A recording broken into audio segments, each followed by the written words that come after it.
Hello students, how are you. हमारा chapter 9th class में statistic चल रहा था, जिसमें हमने representation of data by tables को रीड किया था। तो ये हो चुका था। अब हम देखेंगे ग्राफिकल रिप्रेजेंटेशन ऑफ डाटा।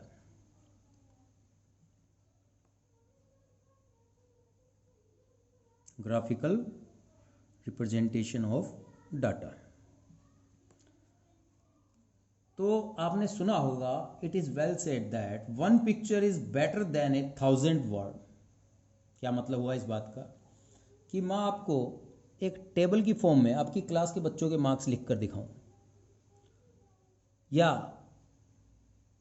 किन्हीं कंट्रीज़ के बीच में जो मैच हो रहा है उसको मैं उन हर एक प्लेयर के स्कोर को लिख कर दिखाऊं टेबुलर फॉर्म में, बजाय उसके हम उस पूरे को किसी ग्राफ से शो करें, तो ग्राफिकल रिप्रेजेंटेशन उसकी मच बेटर होगी टेबुलर फॉर्म से।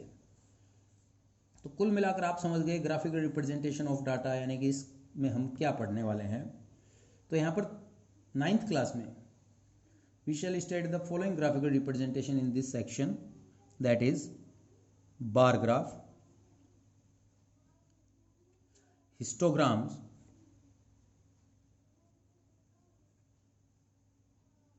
And frequency polygon.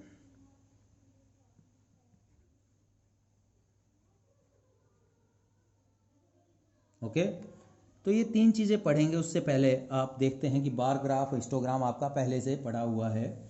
तो in earlier classes you already study and constructed bar graph.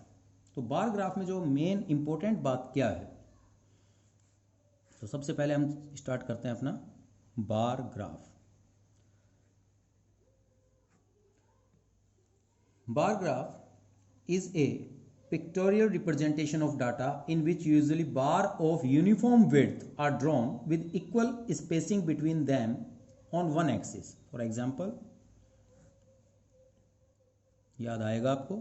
Yes sir, इस टाइप का ग्राफ आपने बार ग्राफ आपने बनाया हुआ भी है और पढ़ा हुआ भी।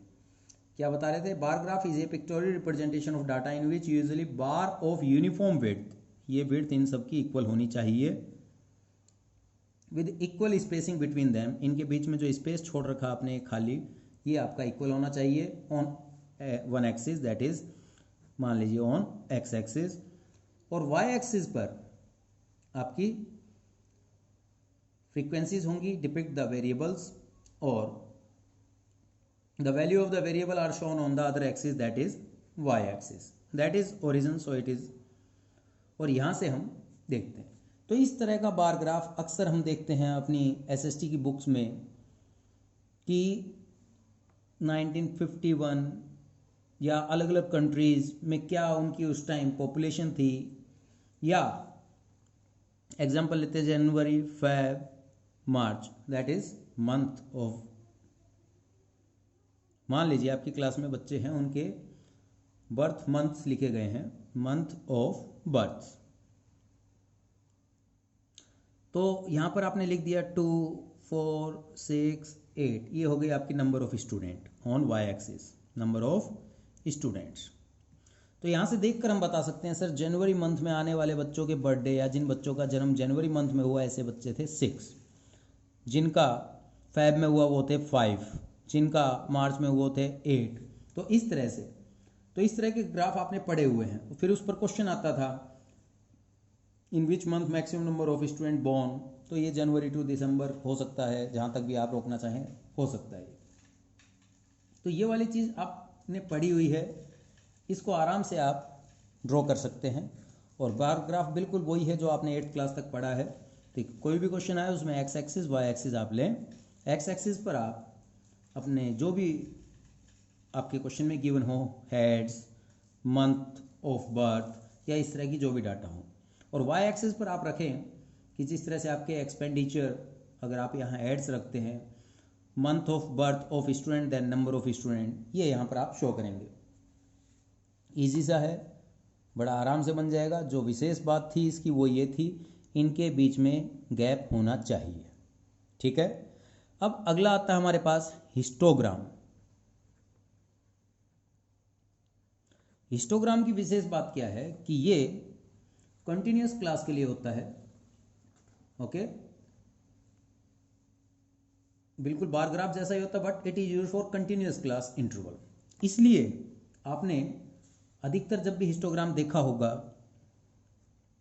वो आपने इस शेप में देखा होगा कि सर एक दूसरे रेक्टेंगुलर से दूसरे के बीच में कोई गैप नहीं होता। कोई गैप नहीं होता तो ये अक्सर यूज होता है कंटिन्यूअस क्लास इंटरवल के लिए, कंटिन्यूअस क्लास इंटरवल के लिए। ओके, तो इसी में हम देखते हैं this is form of representation like the bar graph but it is use for continuous class interval. Okay, तो ये जरूरी कंडीशन। दूसरी बात, इनके बीच में गैप नहीं होना चाहिए। अब ये इंपॉर्टेंट है अपने लिए 9th क्लास में हिस्टोग्राम, तो आइए इसको और थोड़ा अच्छी तरह समझते हैं। अब 9th क्लास में हम जो हिस्टोग्राम पढ़ेंगे यूनिफॉर्म विड्थ का भी पढ़ेंगे और वेरिंग विड्थ का भी पढ़ेंगे। तो सबसे पहले तो एक चीज़ समझिए आप, मान लीजिए आपको एक डाटा दे रखा है 10 to 20, 20 to 30, 0 to 10 से शामिल करते हैं। ये हैं आपके क्लास इंटरवल, जिसके अंदर हम कह सकते हैं मार्क्स जो बच्चों के आए हैं 30 to 40।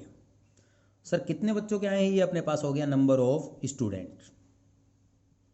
फॉर एग्जाम्पल ये 3 स्टूडेंट हैं, ये 4 हैं, ये 7 है, ये 6 है। तो आपको करना क्या है कि सर एक्स एक्सिस लेंगे, वाई एक्सिस लेंगे। एक्स एक्सिस पर हम मार्क्स दिखा देंगे और वहीं पर वाई एक्सिस पर हम नंबर ऑफ स्टूडेंट शो कर देंगे, number of students. X axis में आप देख लें मैक्सिमम कितना 40 है, तो आप इस पर 10, 20, 30, 40 और 50 तक चले जाएं, कोई दिक्कत नहीं। मैक्सिमम नंबर ऑफ स्टूडेंट 7 है, तो आप इसे 2, 4, 6, 8 ये शो कर दें। 0 से 10 3 यहाँ पर है, 0 से 10 सर ग्राफ मिलेगा हमें, उसके ऊपर हम इसको आराम से 2 और 4 के बीच में 3 मिलेगा, नंबर ऑफ स्टूडेंट 3 है यहाँ पर। सर 10 to 24 है, ठीक है, इसको इसी के आगे कंटिन्यू करेंगे। सर 20 to 37 है, 7, 6 और 8 के बीच में, और सर हम इसको यहाँ से कंटिन्यू, और लास्ट है 6, 30 to 40, और ये अपना हिस्टोग्राम कंप्लीट हो गया। अब इसी में थोड़ा और समझिए कि इस बार आपको मार्क्स दे दिए गए।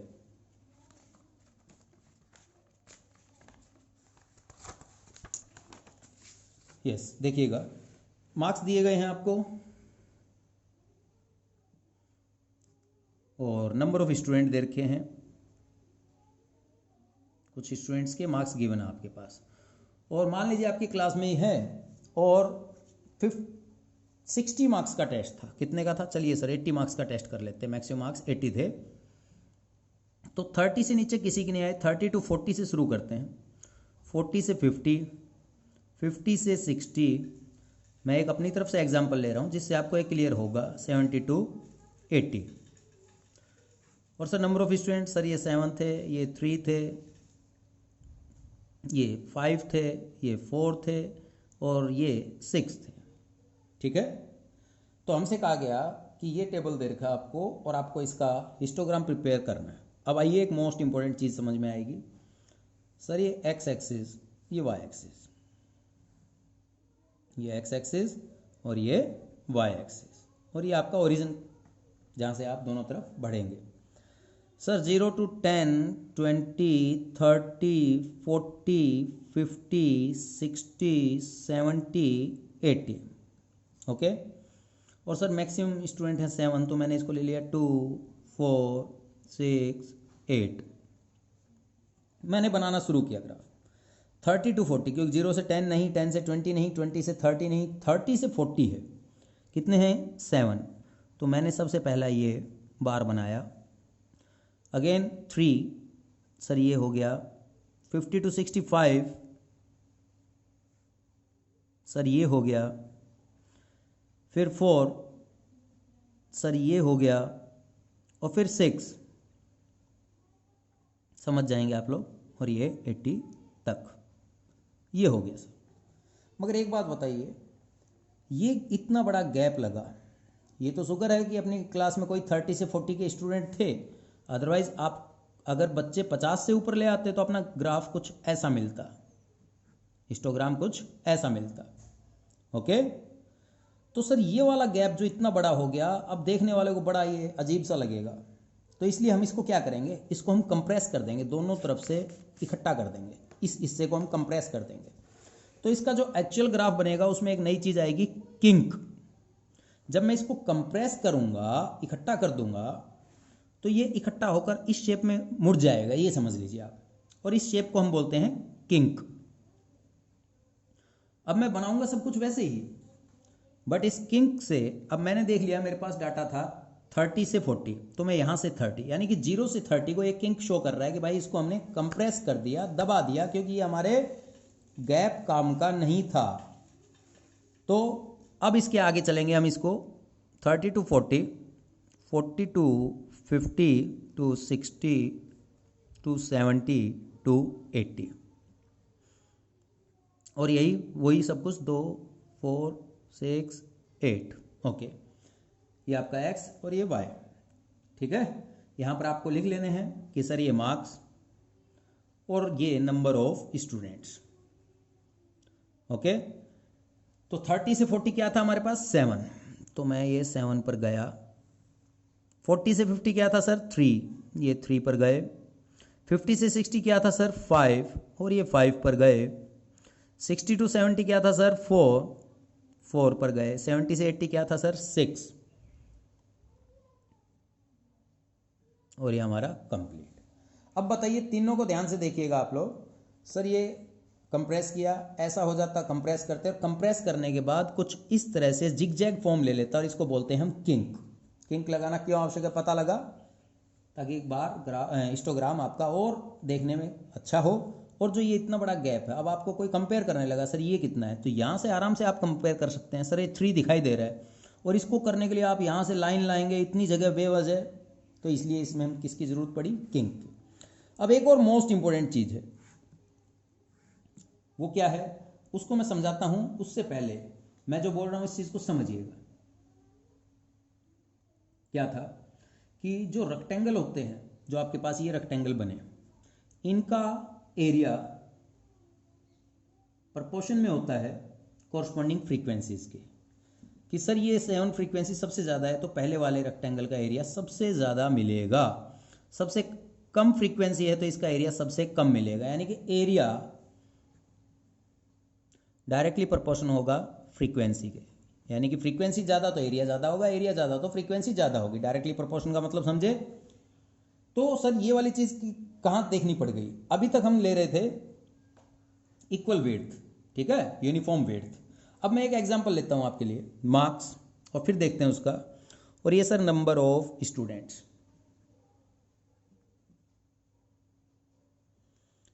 मार्क्स ले लिए मैंने 0 से 10, 10 टू 30, 30 टू 60, 60 टू 100, और जो भी है, ठीक है।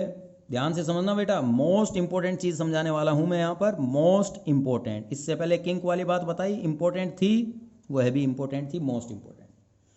अब नंबर ऑफ स्टूडेंट वाली बात, ये जो क्वेश्चन मैंने लिया, क्यों लिया, ताकि आपको समझ में आए कि अगर यूनिफॉर्म विड्थ ना हो तो हिस्टोग्राम बनाते वक्त क्या ध्यान रखना है। अभी तक जो क्वेश्चन था उसमें विड्थ कैसी थी, uniform, sir 10 10 10 10 10, upper class size क्या था 10। और अब जो मैं लेने वाला हूं उसमें क्या है कि विड्थ आपकी यूनिफॉर्म नहीं है, वेरिंग विड्थ है। सर इसकी 10, ये 20, ये 30, ये 40, अलग अलग विड्थ हो गए। और मान लीजिए 0 से 10 आपके पास टोटल स्टूडेंट हैं 20, 0 से 10 में आए 3 स्टूडेंट, यहाँ पर आए 5 स्टूडेंट, 30 टू 60 में आ गए आपके पास 8 स्टूडेंट, 8 की बजाय चलिए 8 ठीक है, और 60 टू 100 में आ गए आपके पास 6 स्टूडेंट, ठीक है। अब मैं इसका ग्राफ बनाने चलता हूं, इस डाटा को ध्यान में रखेंगे और हम इसका क्या बनाएंगे, हिस्टोग्राम।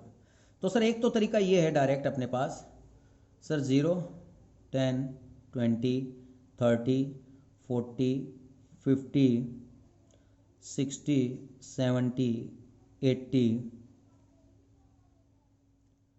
और इसको मैं सम क्या बताया था 20, तो 5 3 8 8 16, 16 और 4, ठीक 16 और 4 20, चेंज कर लिया इसको, कोई दिक्कत नहीं, मेरा भी थोड़ा ध्यान हट गया था इस चीज़ से।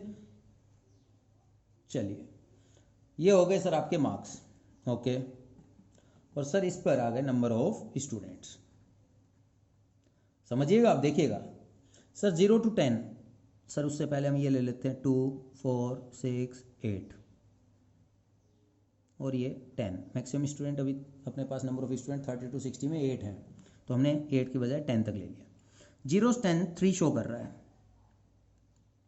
10 to 30 5 को शो कर रहा है,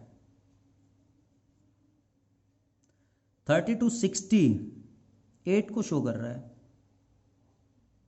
सॉरी थोड़ा सा आप समझिएगा यहाँ पर, और 60 to 100 4 को शो कर रहा है।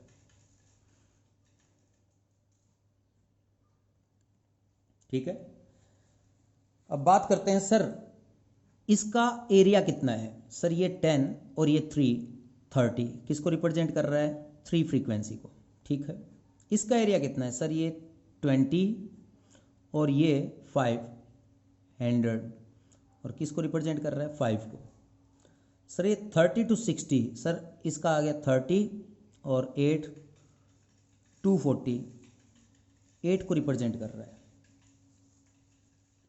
ठीक है, प्रपोर्शन में 8 फ्रीक्वेंसी को रिप्रेजेंट कर। 60 to 100, सर ये आ गया 40 × 4 160, और ये फ्रीक्वेंसी किसके प्रपोर्शन में है, 4 के। ये मैंने क्या लिखा है समझिएगा कि सर 33 को रिप्रेजेंट कर रहा है, तो 100 5 को कर रहा है, 100 10 को करना चाहिए था ना, 240 24 को करना चाहिए था अगर रेशियो सेम है तो।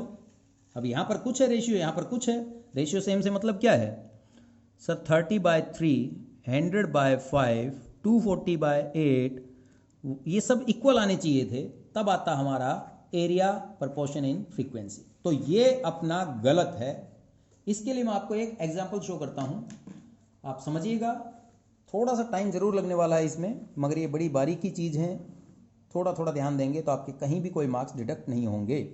एग्जाम्पल 7 देखा है, सीधा इन्होंने बनाया, मगर यहाँ पर देखिएगा ध्यान से, फ्रीक्वेंसीज जो है सर ये 20 और ये 7, 140 रिप्रेजेंट कर रहा है 7 को, और सर यहाँ पर ये 10 और हाइट हो गई 10, 100 रिप्रेजेंट कर रहा है 10 को। सर इसके हिसाब से ये कितना होगा, सर ये हो गया लेंथ हो गई 30 और ये ऊंचाई हो गई 8, 248 को रिप्रेजेंट कर रहा है। यहाँ ध्यान दीजिए आप, इसका स्पेस सेकंड वाले का एरिया ज़्यादा है या लास्ट वाले का, सर सेकंड वाले का कम है, लास्ट वाले का ज़्यादा है, मगर फ्रीक्वेंसी लास्ट वाले की कम है, 8 गिवन है और इसकी 10 है, तो प्रोपोर्शन में नहीं है, तो ये आपका सॉल्यूशन गलत है। इसका सही तरीका यहाँ पर बनाया गया, उसी क्वेश्चन का सही तरीका यहाँ पर बनाया गया, जो कि एग्जाम्पल 7 आप एनसीईआरटी बुक से पढ़ेंगे, अच्छी तरह समझ में आएगा। तो सर ये कैसे करना है, आइए देखते हैं।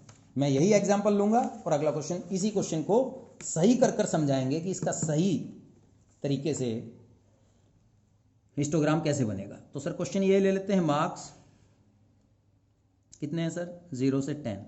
जब आपने क्वेश्चन में देख लिया कि क्लास विड्थ और साइज अनइक्वल है, अनइक्वल मतलब ये 10 का है, ये 20 का, ये 30 का, ये 40 का, अनइक्वल हो गया, तो आपको सभी रेक्टेंगल्स की लेंथ को चेंज करना पड़ेगा। और लेंथ को चेंज कैसे करें, सर ये फ्रीक्वेंसी थी हमारे पास नंबर ऑफ स्टूडेंट, क्या थी सर, ये गिवन थी 3, 5, 8, 4, ओके। टोटल स्टूडेंट थे सर 20, ओके। तो सबसे पहले आपको क्या फाइंड आउट करना है, नए रेक्टेंगल्स की लेंथ ऑफ रेक्टेंगल, और आज ही इस फार्मूले को ध्यान से समझिए। लेंथ ऑफ रेक्टेंगल्स को सही तरीके से प्रोपोर्शन में लाने के लिए हमने क्या फार्मूला लिया होगा? हमने frequency divided by width of class, जिस क्लास की बात करेंगे उसकी विड्थ, इनटू में आपको करना है मिनिमम विड्थ। तो सर मिनिमम विड्थ तो frequency upon width of class, ये आपका फार्मूला हो जाएगा ताकि सभी रेक्टेंगल्स की लेंथ को आराम से फाइंड आउट किया जा सके। आइए, तो ये तो आपका रफ वर्क होगा। मैं अपना टेबल यहाँ कंप्लीट करूँगा, ठीक है, मगर ये फार्मूला आपको याद रखना है। मेरे को तो सिर्फ टेबल के अंदर बताना पड़ रहा है आपको कि ये आपका रफ वर्क होगा। वही क्वेश्चन है, आइए देखिए कैसे लेंथ करेंगे। सही सर, फ्रीक्वेंसी कितनी है इसकी? 3। इसकी विड्थ कितनी है? 10। और मिनिमम विड्थ कितनी है सर? 10, 20, 30 और 40 में मिनिमम विड्थ है 10। तो मिनिमम विड्थ को तो आप फिक्स कर देंगे जी, कितनी लेनी है हमें हर बार? 10। सेकंड पर भी यही करेंगे सर, फ्रीक्वेंसी अपॉन इसकी विड्थ ऑफ क्लास कितनी है सर? 20 और इनटू मिनिमम। इसे भी कर देंगे सर 8/30 है इसकी विड्थ और ये 10, और इसे भी कर देंगे सर 4/40 इंटू 10। सही है। अब लेंथ ऑफ रेक्टेंगल देखेंगे क्या क्या आएगी। सर ये कैंसिल आउट, ये आ गई 3, नई लेंथ जो हमें लेनी है, ताकि एरिया ऑफ रेक्टेंगल भी should be proportion in proportion of their respective frequency आ जाए।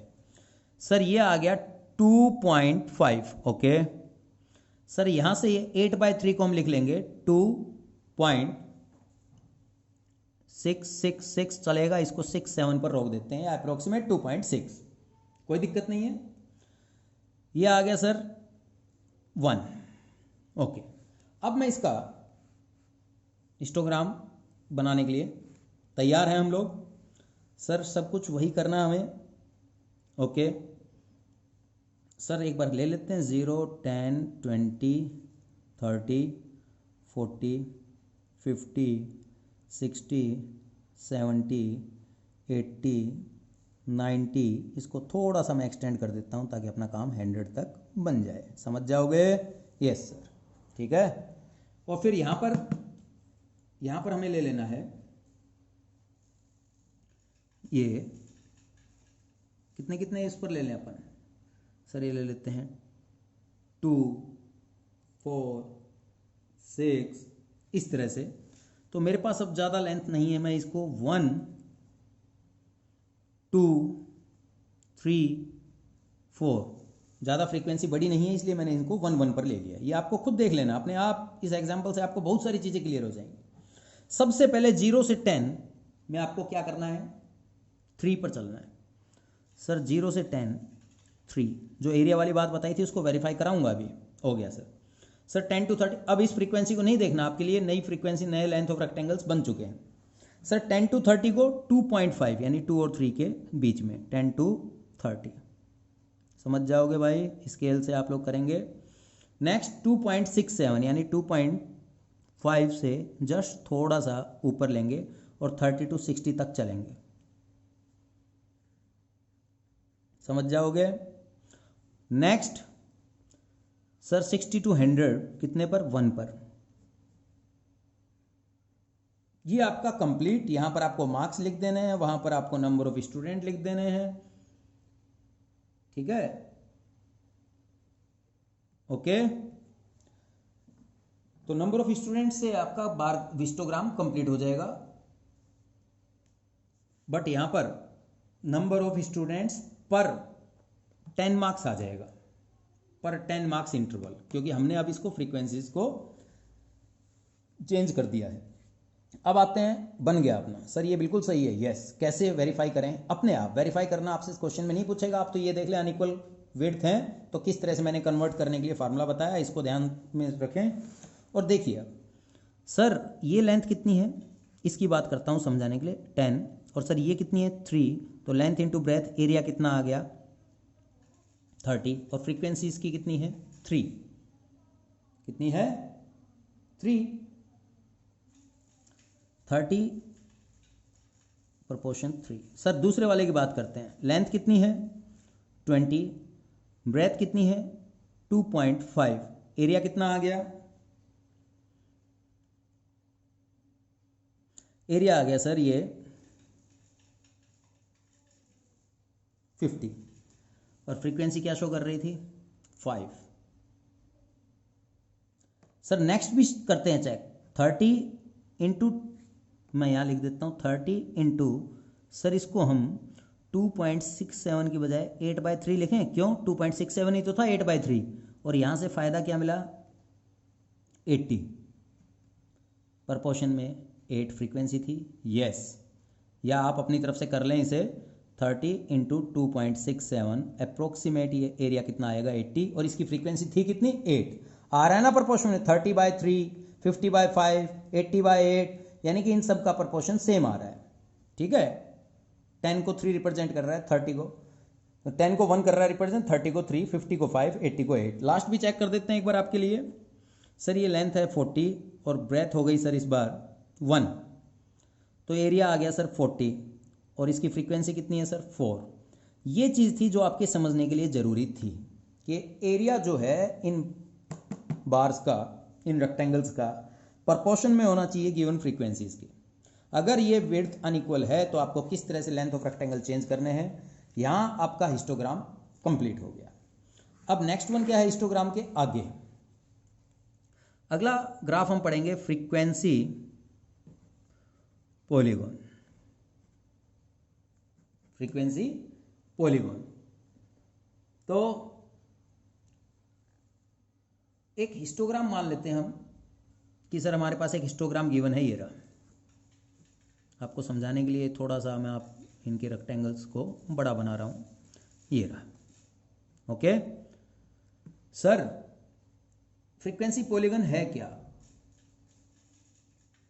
Another visual way of representing quantitative data and its frequency, this is polygon। मतलब क्या है सर इस बात का?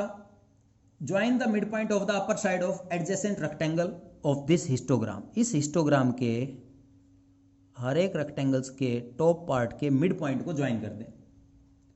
ठीक है, और इन मिड पॉइंट को ढूंढकर ज्वाइन कर दें। और ये बात याद रखें आप कि अगर हमें इसे पीछे की तरफ भी ले जाना पड़े एक्स एक्सिस को तो ले जाएंगे। क्यों? जितना डिफरेंस यहाँ पर दिखाई दे रहा है, हर एक विड्थ दिखाई दे रही है, उतनी विड्थ पीछे भी रखें। सर इसका मिड पॉइंट ही तो है ये, सर इसका भी मिड पॉइंट, तो पीछे भी पीछे वाले यानी कि 0 है, ये 10 है, तो ये -10 है। तो 0 से 10 के मिड पॉइंट पर आपने मार्क किया, 10 से 20 के मिड पॉइंट पर मार्क किया, तो ये बेस 0 से ही शुरू होगा, इसलिए इसको यहाँ पर मिड पॉइंट पर, इससे पीछे वाली क्लास के मिड पॉइंट पर ज्वाइन कर कर शुरू करेंगे आप। सर इसके आगे आगे भी बेटा ऐसे ही होता, ये मान लीजिए यहाँ तक है, समझ जाओगे ना। तो सर इसका मिड पॉइंट था, तो नेक्स्ट का मिड पॉइंट ये होगा और मैं इसको यहाँ से ज्वाइन कर कर बंद कर दूंगा। तो ये जो पॉलीगन आया ये है frequency polygon with the help of histogram. बात समझ में आई? एक बार फिर देख लीजिए। सर इस बार हिस्टोग्राम ये बना रखा है, मेरे से कहा गया हिस्टोग्राम बनाकर फ्रीक्वेंसी पॉलीगन बनाइए। मैंने कहा बेटा जितने भी ये आपके रेक्टेंगल्स हैं इनके टॉप के मिड पॉइंट को ज्वाइन कर दीजिए, स्ट्रेट लाइन से ज्वाइन कर दीजिए। और उसके बाद देखिए आप, ये मिड पॉइंट यहाँ से यहाँ तक की दूरी थी, इतना ही पीछे चले जाएं और ये इसको 0 से उठाकर 0 पर ही लाकर रखेंगे आप। सर ये मान लीजिए 0, 10, 20, 30, 40, 50, तो नेक्स्ट वन यहाँ पर 60 मार्क कर लें आप। सर जैसे हमने शुरुआत तो यहाँ से की थी, तो मैंने कहा ना ये अगर 15 था तो ये 5 हो जाएगा। सर ये कहाँ पर मार्क किया गया हमने? 35 पर, ये 45 पर, तो अगला मार्क कहाँ होगा? 55 पर, और ये आपका complete frequency polygon with the help of histogram. देखा भी होगा आपने, मैच आते हैं तब कुछ कंट्रीज के इस तरह से आपस में कंपैरिजन दे रखा होता है फ्रीक्वेंसी पॉलीगन से, एक डॉटेड लाइन से दे देते हैं और उस पर कुछ कुछ कहीं डॉट लगा देते हैं। डॉट का मतलब होता है उनकी विकेट कब कब गिरी। तो ये है आपका frequency polygon. Is that clear? ध्यान रखें 0 से शुरू करना है बेस से, और बेस पर ही खत्म करना है, तब जाकर ये कंप्लीट बनेगा। मगर ये था frequency polygon with the help of histogram. क्या सर विदाउट यूजिंग हिस्टोग्राम या without taking help of histogram हम फ्रीक्वेंसी पॉलीगन बना सकते हैं? बिल्कुल बिल्कुल बना सकते हैं। सर उसके लिए क्या करना पड़ेगा, तो मैं उसके लिए भी एक एग्जांपल लेता हूं। फॉर एग्जांपल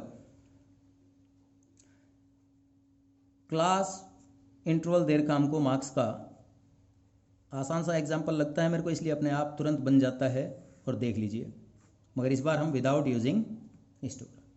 और ये देखिए सर फ्रीक्वेंसी यानी नंबर ऑफ स्टूडेंट। सर ये इसने दे दिया 30 to 40, 40 to 50, 50 to 60, 60 to 70 और 70 to 80। सर ये फ्रीक्वेंसीज हैं 3, 4, 7, 9 और 5। हमसे कहा गया draw frequency polygon without using histogram. अब जब कभी हम विदाउट यूजिंग हिस्टोग्राम बनाएंगे तो सबसे पहले हमें एक और यहां पर टेबल बनाना पड़ेगा, क्लास मार्क। क्लास मार्क होता क्या है? क्लास मार्क होता है sir upper limit plus lower limit upon 2। For example 30 plus 40 upon 2, 30 plus 40 upon 2, sir कितना आ जाएगा 35। आगे ना मिड वैल्यू, यही तो हम वहां पर डॉट लगाते थे कि 30 से 40 का जो बनेगा वो मान लीजिए ये बनता 30 to 40, तो मैं इसके मिड पॉइंट पर मार्क करता था। मिड पॉइंट का मतलब क्या है? 35 के सामने मार्क करना है, और वही मैंने यहाँ पर फाइंड आउट किया, class mark upper limit plus lower limit upon 2। So sir next आ जाएगा 45। तो ये हमें एक टेबल में नई चीज़ फाइंड आउट करनी पड़ेगी, दैट इज क्लास मार्क। बस सर उसके बाद आराम से आपका फ्रीक्वेंसी पॉलीगन तैयार है। कैसे देखिएगा, सबसे पहली बात तो सर 30 से 40 वही वाली बात आ गई किंक वाली, तो यहां पर मैंने किंक शो किया, और 30 से 40 के लिए मैंने क्या किया, मेरे को पता है कि इसको ग्राउंड लेवल पर लाना पड़ेगा, तो मैंने जानबूझकर 1 सेंटीमीटर जितना यानी 1 यूनिट जितना, सेंटीमीटर तो मेरे को ग्राफ पर दिखाई दे रहा है, छोड़ने के बाद 30, 40, 50, 60, 70, 80, 90 तक मार्क कर लिया। और यहाँ पर सर, यहाँ पर है सर नंबर ऑफ स्टूडेंट्स, ये है मार्क्स। ठीक, आप ढूंढेंगे ये 35 कहाँ पर है सर, ये रहा, और यहाँ पर हमने देखा मैक्सिमम फ्रीक्वेंसी 9 है, तो मैं यहाँ पर ले लेता हूँ 2, 4, 6, 8, 10। चलिए इसका कोई अब आपका काम नहीं है। 35 को एक्स एक्सिस पर और वाई एक्सिस पर 3 को आपको फाइंड आउट करना है, कहाँ पर है। 35 ये रहा सर, और 3 ये रहा, जहाँ भी हो वहाँ पॉइंट लगा दें आप, ठीक है ना सर। 45 ये रहा और 4 पर मार्क कर दें, ठीक है, 4, 45। मैं एक बार यहाँ पर, आपको नहीं करना है ये काम जो मैं कर रहा हूँ, मैं आपको समझा रहा हूँ। ये 35 3 का पॉइंट था, याद आया? यस। तो इसी तरह अगर ये पॉइंट दिखाना चाहूँ तो मैं ऐसे दिखा सकता था, कोऑर्डिनेट्स। सर ये 45 पर 4, 55 पर 7, तो 55 को पकड़ा और 7 तक गए, डॉट लगाए। 65 पर 9, 65 को पकड़ा और 9 पर डॉट लगाया। 75 पर 5, और सर ये 5 पर गए, 75 पर 5। इनको सर हमने स्केल से मिला देना है। सर एक्स एक्सिस से उठेगा, एक्स एक्सिस पर खत्म होगा, तो ठीक है। यहाँ ध्यान से देखिए 35, 45, 55, 55, 45, 35, तो उससे पहले उतनी दूरी पर 25 पर जाइए और 0 मार्क कीजिए इसको। सर ये 75, तो नेक्स्ट आएगा 85, और इसको लास्ट में ज्वाइन कर दें 85 के साथ। ये आपका फ्रीक्वेंसी पॉलीगन तैयार। तो आई होप आप अब एक्सरसाइज 14.3 फ्रॉम एनसीईआरटी आराम से कर पाएंगे। मोस्ट इंपोर्टेंट था histogram with varying width. Histogram जब विड्थ यूनिफॉर्म ना हो, ठीक है, मोस्ट इंपोर्टेंट था वो वाला। साथ में आपको किंक वाली बात बताई गई थी कि सर यहां पर भी हमें किंक लगाना पड़ा, और ये किंक कब लगाया जाता है? जब बीच में गैप ज़्यादा हो जाए और अपना डाटा उसके बाद से काम का शुरू हो। तो ठीक है, यहाँ तक का आप कीजिए। नेक्स्ट वीडियो में हम मेजर ऑफ सेंट्रल टेंडेंसी पढ़ेंगे, मीन मीडियन मोड। खुश रहिए, खूब मेहनत कीजिए, अपना अपने परिवार का ध्यान रखिए। Thank you.